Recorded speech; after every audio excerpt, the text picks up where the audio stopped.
எந்த ஒரு பெண் வாசம் பூசிக்கொண்டு அந்த வாசத்தை அந்நிய ஆண்கள் நுகர்கிற அடிப்படையில் ஒரு வெளியிலே பொது வழியில் நடந்து போவாளாக இருந்தால் அல்லாஹ்வின் தூதர் ஸல்லல்லாஹு அலைஹி வஸல்லம் அவர்கள் சொன்னார்கள் பஹிய ஜானியா,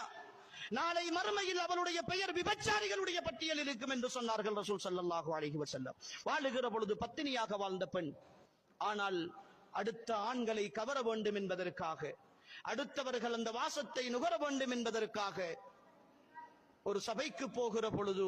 வாசனை திரவியங்களோடு வெளிநாட்டிலே இருந்து நானா வாங்கி அனுப்பியது, வாப்பா வாங்கி அனுப்பியது, கணவன் வாங்கி அனுப்பியது என்று சொல்லி அவற்றையெல்லாம் அடித்துக் கொண்டு வீட்டிலே இருக்கிற பொழுது, உங்களுடைய மகரமான ஆண்களோடு இருக்கிற பொழுது நீங்கள் சந்தோஷமாக இருங்கள், நல்ல ஆடைகளோடு இருங்கள், கவர்ச்சிகரமாக இருங்கள் உங்களுடைய கணவனுக்கு முன்னால். ஆனால் இப்பொழுது எல்லாம் மாறி நடக்கிறது. வீட்டிலே இருக்கிற பொழுது பல வருடங்களுக்கு முதல்